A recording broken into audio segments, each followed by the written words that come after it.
For today, most of you have seen it on the website, you've seen the newsletters, but I'll do a quick introduction again. We have Thorsten Manthey, who is an ITIL ITSM specialist and is passionate about IT service management, process improvement, and cultural and organizational change management. Thorsten is ITIL V3 Master Certified, trilingual, speaks English, German, and Swedish, and has worked, but this is actually English today, in case anybody was wondering if they're in the right spot, and has worked across multiple industries in North America, Europe, and Scandinavia. Thorsten's previous ITSM consulting experience and current position as a senior manager at a Fortune 50 company, responsible for the implementation of 2 key initiatives, process and governance, and a service catalog. It gives him a solid background and hands-on expertise implementing governance frameworks. And lastly, Thorsten is actively involved in the ITSMF and is on the board of directors of the New England Local Interest Group. He was also a founding board member of the ITSMF chapter in Calgary, Canada. So without anything further, I'm going to turn it over to Thorsten, and as I mentioned, I'll be asking some questions throughout, and so please keep the questions coming. But Thorsten, it's all yours. All right. Well, thank you very much for that introduction. And as stated, this presentation today will really focus about process governance. But before I go into process governance, I thought I'd just spend a minute or two on IT governance. I mean, there are so many different options of what it is and how to define IT governance. So I thought maybe I'll just spend a slide or two on that. I mean, if you ask your friends or your professional co-workers, you know, if you ask 10 people, you get usually 15 different answers on what IT governance is. So what is it then? Let's look what Google has to say. So I Googled it, and of course there are about 10 million hits, and I picked 4 of those 10 million hits, and I think these are 4 relevant definitions of IT governance. They're all different, of course, so you have to pick whatever makes sense for you. So looking at the Wikipedia definition, some of the keywords there are IT systems, performance, and risk management. Of course, the ITGI, the IT Governance Institute, that was created in 1998, their keywords are leadership, organizational structures, and processes.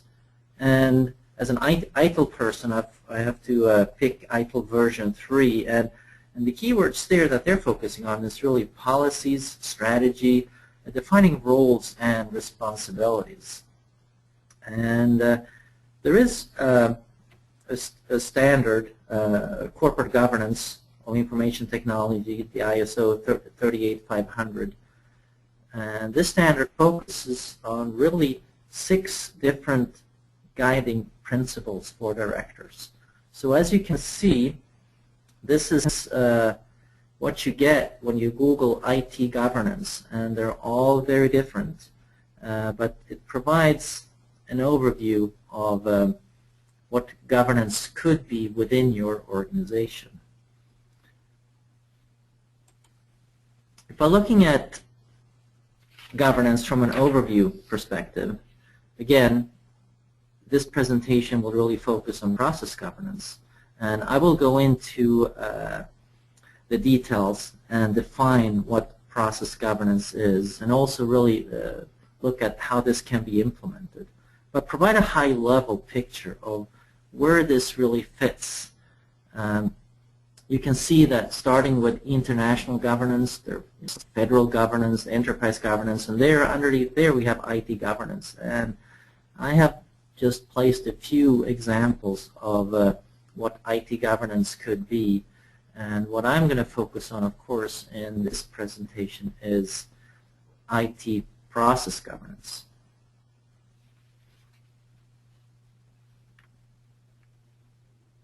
Thorsten, I have myself on mute. I have a quick question here for you on that. Okay. Can you, just a quick question just right there, which is good timing right off the bat. Why have you chosen to cover only process governance today? Are you implementing any other areas in your organization? We're implementing many other governance areas within WellPoint, of course. I mean, we're a very large company. But I thought I would focus on process governance today. It's somehow little bit more straightforward. It's implementable, and it's really a key building block for the other governance areas that we're having here. It needs to integrate with all these other governance subjects that I've stated on the slide. And you can see that I placed it under IT service management governance, and I put two pieces there: IT service governance and IT process governance. And this is really what the initiative that you heard in the introduction when it was mentioned, process governance. Those are the two initiatives that I'm working with. And today, the process governance piece, that's what we're going to focus on and really look at how we can implement it and what it is. Okay. And one other question, if we can just stay on the slide for a second, Yeah. from Robin. Robin asks, what is the difference between process governance and service governance? I would say the general difference is that the services is what the IT organization provides to the end clients or to the customers, if that is seen as your business units that you provide services to, or if you even say that it's the end users of your company. And the process governance, I would say it's an underlying part of that. You execute processes to provide services that create value, that they are delivered at the right time for the right cost. And your IT processes really must be both efficient and effective. So you really can provide your services to your end users or to your clients. So I see there is a difference there, but they're very, very strongly related to each other. That's why I place them under IT service management. Great, thank you. So if I jump on to the next slide, and it's really important that if you within your company is going to implement process or service governance, that you really describe this in detail and that you define what it is. Within WellPoint here, we have defined IT service governance that really focuses on 4 key areas. And you can read the definition, but the key areas is really focusing on the organizational structures and establish the right organization. And it could be both line and matrix organization. Make sure that roles have been identified and also assigned. And define the responsibilities and accountabilities for the different roles. And also set up the different meetings and council needed to really make sure that you communicate and share all the information that is required to have a governance framework in place. So those are really the key areas that we're focusing on. And Thorsten, just curious on that, if you can maybe expand a little bit more on why you've kind of chosen some of that language, or you've chosen that to be the definition. Is there anything more you can expand on there? Well, we thought, let's try to make it as clear as possible and really understandable, and also it should be possible to implement. And I call it, don't use the mumbo jumbo and all the fluffy terms that you can find when you read all the definitions for governance. We try to do it down to earth and really make it easy to understand. And you can see the definition includes processes, organization, roles, meeting structures, and also services, really, because we will use this definition for our service governance initiative. But try to be clear, I would say almost tangible, so you can understand what is it that we're going to focus on, what is it that we're going to implement, and what is it that we're going to operate. Thank you. So if we continue, within our organization, we thought it's really important to communicate what process governance is and also try to identify what it is not to make sure that we're really clear. So if we look at this is a slide that we have used internally and really focusing on the roles, how to handle escalations within these different roles, making sure people understand what accountability means and what really responsibility means, because there is a difference between accountabilities and responsibilities. And also really to set up the different meetings and councils and who should be invited and why they are there.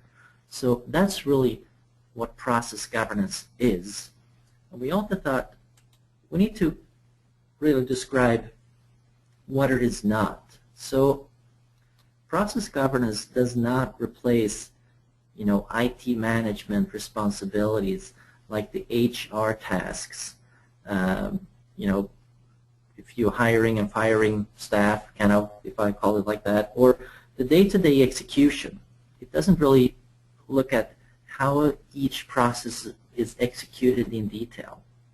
And it's not really a substitute for good management judgment. We still need to have our line organization. We still need to have our regular IT management organization that deals with day-to-day execution and HR or organizational questions like that. So as I said, this slide, we used it in our communication deck when we educated our, when we educated the process managers and process owners and so on, what process governance is. So we're thinking, why are we implementing process governance? And why are we doing this in the first place here at WellPoint? And what are we trying to accomplish with this? What's the deal here? What's going on? I mean, an organization can have many different reasons why you would implement a process governance framework. And some examples here could be regulatory requirements, or it could be cost saving, or you want to improve quality, or efficiency improvements. You within your organization, you really have to identify what are the drivers for implementing process governance. So what are the drivers that we had? Why are we implementing process governance here at WellPoint? Really, we wanted to have clear ownership and accountability of processes. Previously, it was not really clear who owned, who managed, who was responsible for a specific process within our organization. We also wanted to define specific roles and what those responsibilities were for the roles. For example, the process manager or a process owner or a process sponsor. We really wanted to establish consistent processes across all of our organizational units and not having, for example, 2 or 3 different incident management processes. They should be consistently owned and executed across all the organizations. We also wanted to establish, how do I escalate? If I have an issue within my process that maybe have an impact on other processes, how do I deal with that? We also wanted to have a better control and give managers some tools to really control their environment and to control their processes that they were really managing. And of course, we want to align with our business, our IT strategy, and also our business strategy. And in the end, the strategy, the alignment, making sure that we're doing the right thing, a process governance framework or a model like this would really help us to be in a more advanced position for the future. So those were kind of the reasons why we're implementing process governance here at WellPoint. So what are we really trying to accomplish here? So we focused on a couple things. Efficiency, we want to work smarter, not harder only. And effectiveness, quality and deliver results. Clarity, we don't want to have rework. We want to understand who is responsible for what, and also provide control.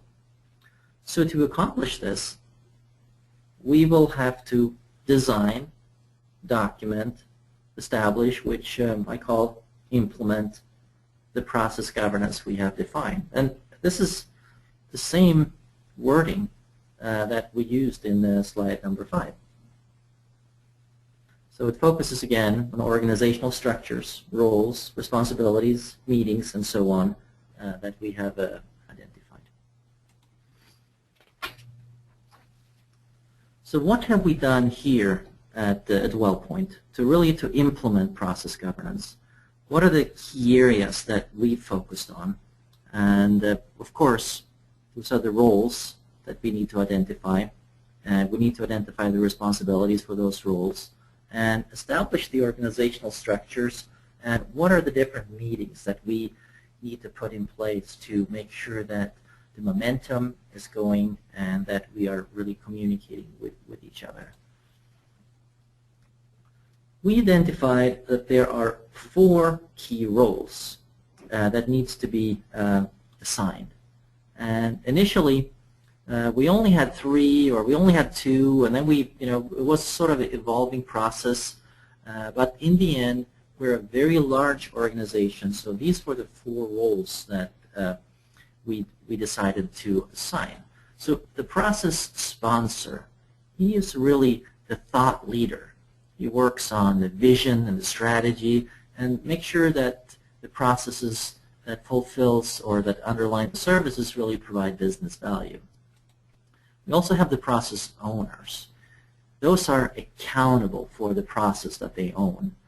And they're really looking at the definition of the process scope and the goals, making sure it goes in the right direction.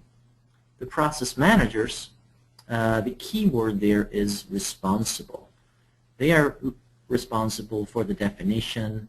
They really develop the process, writing the documentation, making sure the execution is done right, and also looking at continuous process improvement. And the 4th role that we identified was the subject matter expert that really execute the process on a day-to-day basis. These subject matter experts, they represent their departments or group or organization or different vendors. For example, if there's a Unix group that needs to be part of the incident process, we might have a mainframe group, we might have a Windows group. The subject matter experts, they would represent those groups, or if we work with different vendors or outsourcers, they need to be represented within the process. So these are the 4 key roles that we identified. And we're a very large organization, so we actually have distinct roles, different individuals. But in smaller organizations, I see that many of these roles can be combined in maybe 1 or 2 different individuals. Thorsten, actually, we got a question with respect to this slide. If my organization is looking at implementing process governance, but my team is already working at full capacity without any time to spare, is based on what you're saying, does this mean that we have to hire new people to cover each of these roles that you've defined? Right. I mean, this is really interesting.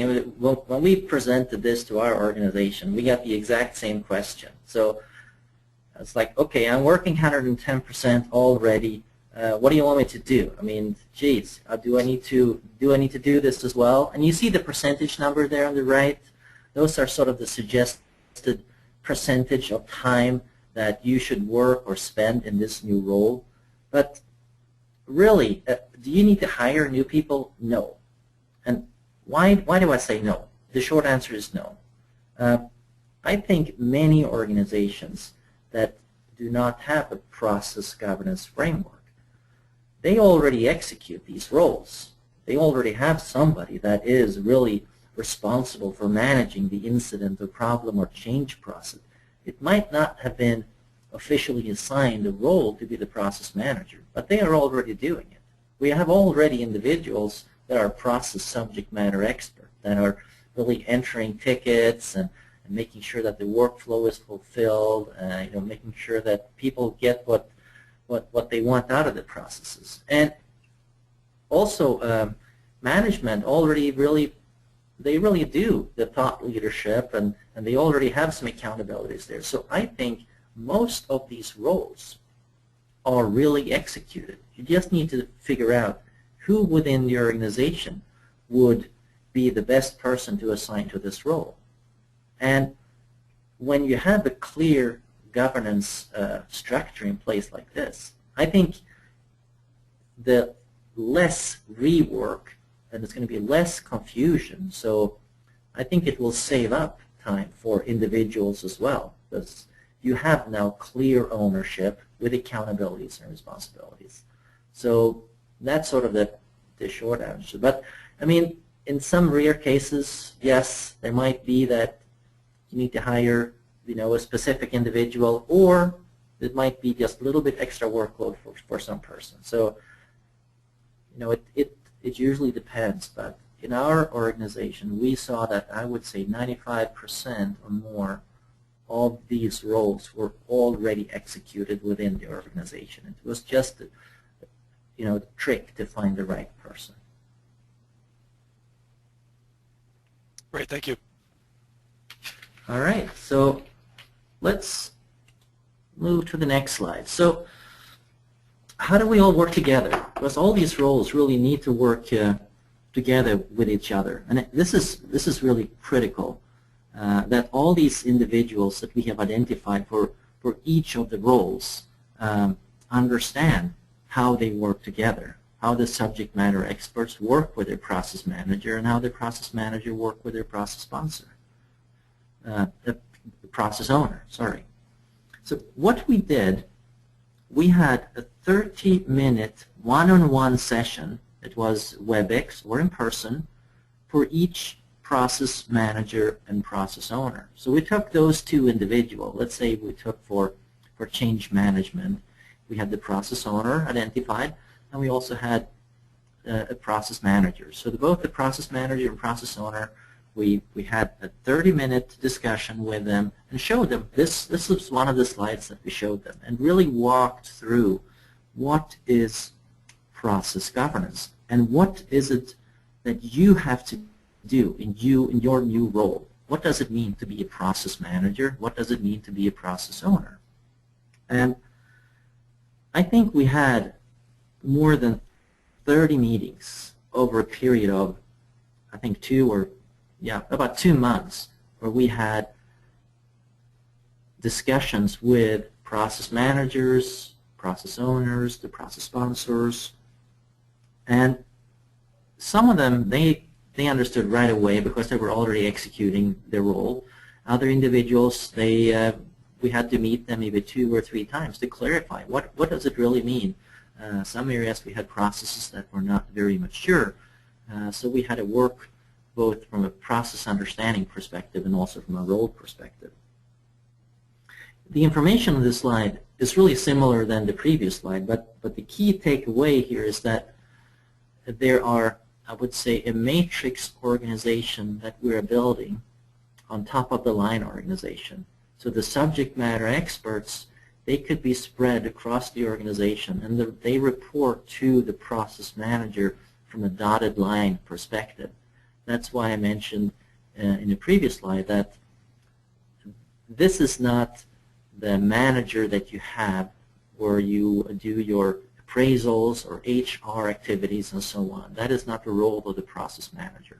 But the subject matter experts, they report to the process manager from a dotted line perspective. And that's the same case for a process manager reports from a dotted line to the process owner and so on.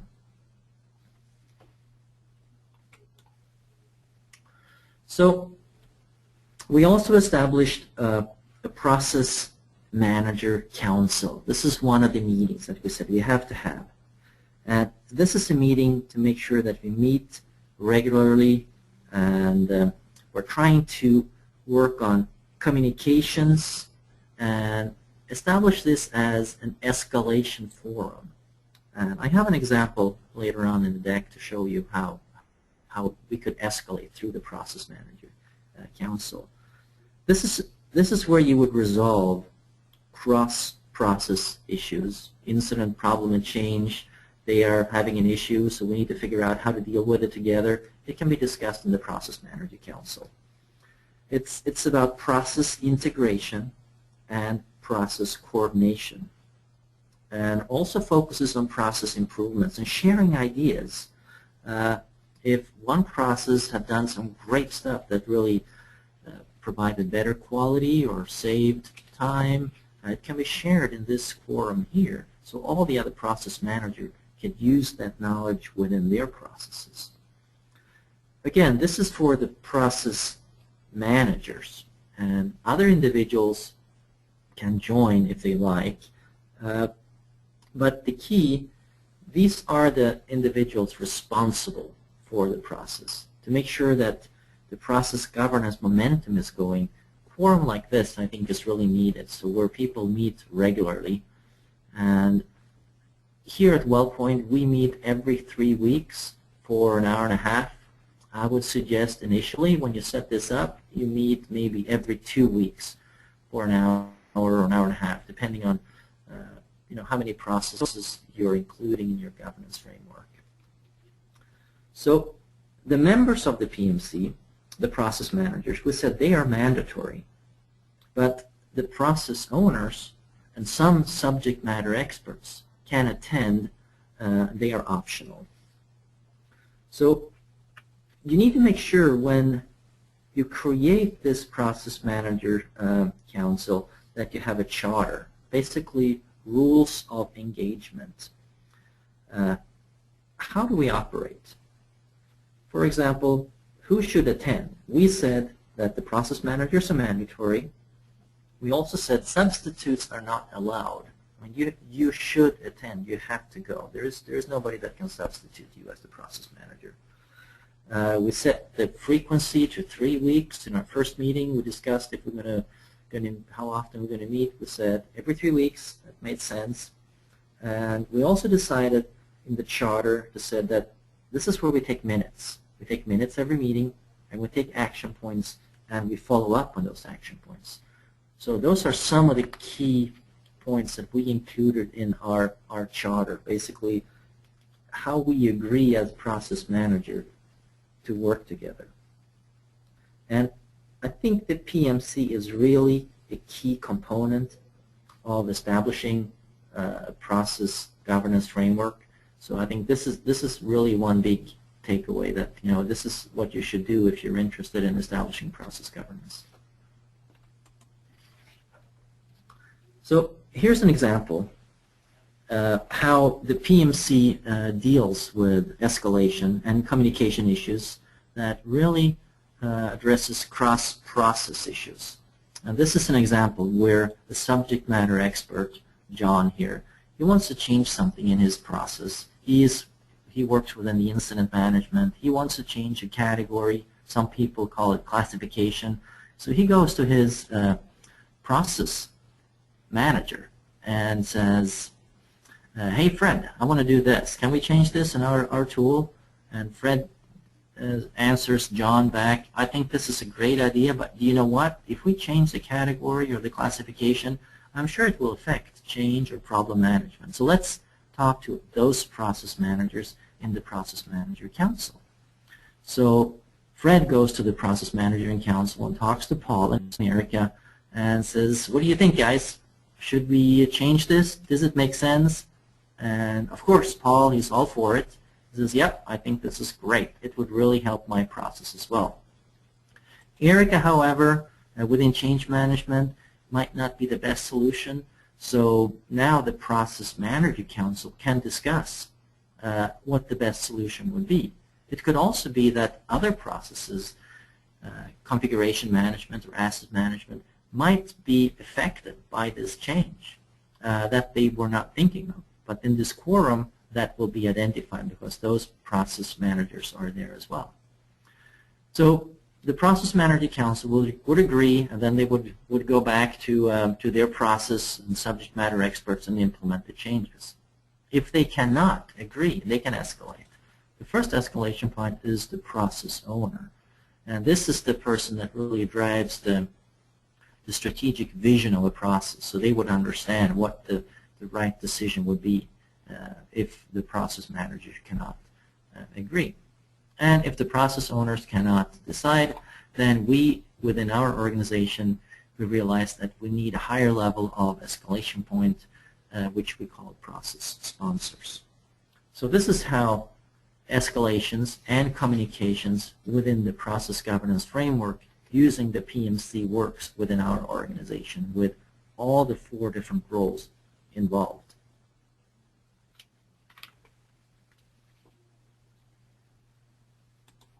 If I move on to the next piece that I think is very important is to make sure that we have consistent process execution across all the organizational entities. And here I just have a few examples: incident management, problem and change and release. And these blue little dots represent where the process needs representation. So for example, for release and deployment management, I do not have a blue dot in the line under Department A. So that means that there is no subject matter expert representing the process from this department. Might not be needed, or it's missing for one reason or another. There is no representation here. But they are represented from Department B and C and D.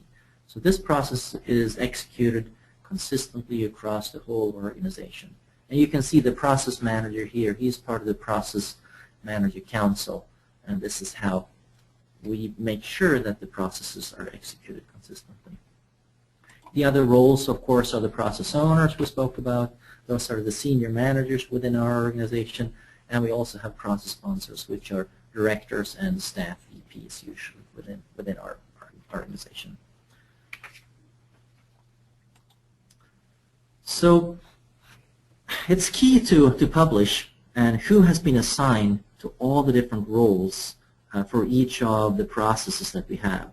So what we did, we created a one-page PowerPoint slide with all the roles for each of the processes. So you can see the processes go down on the left-hand side, and then you see all the different roles, process sponsor and owner and manager and so on. And the slide also have 4 columns for subject matter experts. We're not filling those columns out, but they are there to represent that there are many other key individuals within the process governance framework that really needs to be assigned and identified by the process manager for each of their processes. So what were some of the issues that we had assigning names here across all the different processes within our organization? So one issue that was very interesting was for the incident management process. We have 2 organizational units. We have the help desk, which is outsourced, and we have the network operations center.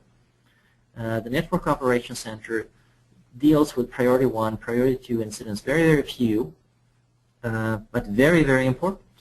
The help desk, they deal with many, many incidents, but priority 3 and priority 4. To establish ownership there, who is the process owner of that process, was difficult, and we're still struggling with that. Should it be someone within the NOC that really deals with the most important incidents, or should it be someone within the help desk that deals with the majority of all the incidents? So that was a challenge that we had to address. Another area was for information security management. We have a very large information security organization with many, many different processes.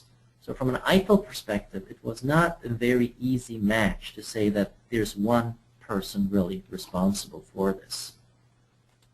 Also, we identified that there are other processes, not really ITIL processes, that we have within our organization. So we needed to include those in this governance framework. But the key takeaway here is really that you make sure that you identify who they are and that you communicate that, who these individuals are.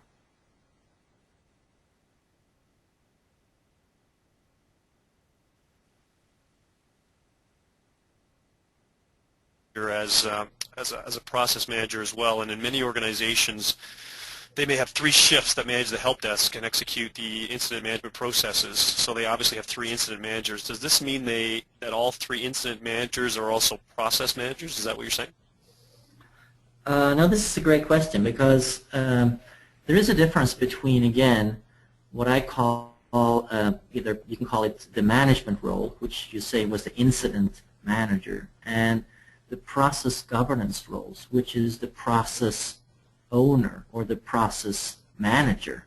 So I would say one of those three shift leaders, incident managers, would be the process manager. He would be responsible. He would be the single point of contact for that process, making sure it is documented, that training is available.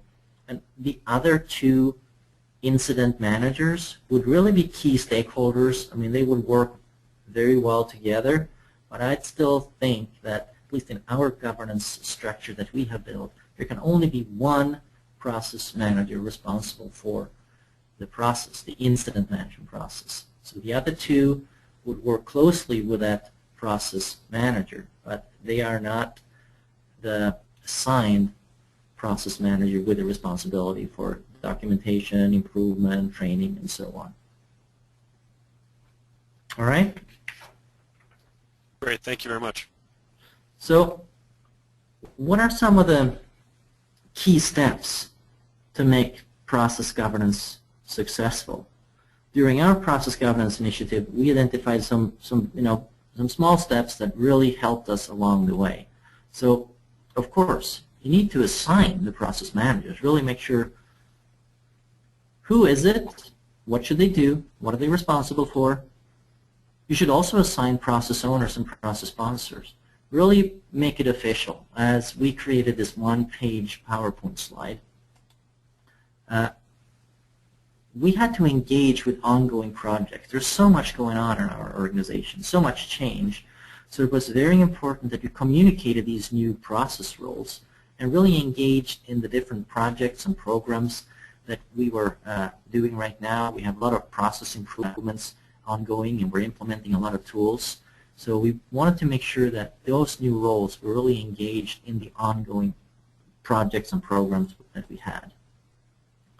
We established the Process Manager Council and really stick to our daily meeting. Every 3 weeks we meet, and we really try to have interesting topics that are relevant to the process managers, and push this meeting so people know every 3 weeks that's what happened. We have our meeting.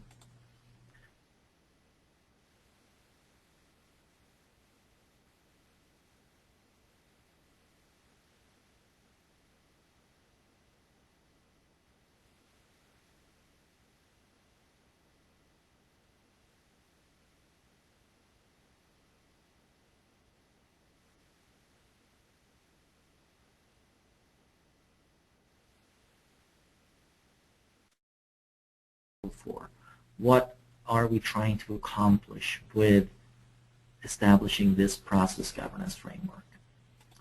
And of course, communicate, communicate, communicate. Those were some small steps that we did, and they really were successful. One at a time. We didn't boil the ocean right away. So what were some of the lessons learned that we had maybe some difficulties with, or things that we found out that were key? This is really a slow process. It takes longer than you think. There were many sessions that we had with process managers, with process owners. We had to communicate over and over again, say the same message many, many times. So it was slower than we expected. We also realized that governance, again, my first slide, you ask 10 people, you get 15 answers. It's really, I would say, fluffy or fluid, so it was very important that we had an extremely crisp definition of what we saw as our process governance definition and what we're trying to accomplish. We started really small, and we identified a few processes and established governance within that organizational structure. Our IT organization we have thousands of people. We did not implement process governance everywhere at once.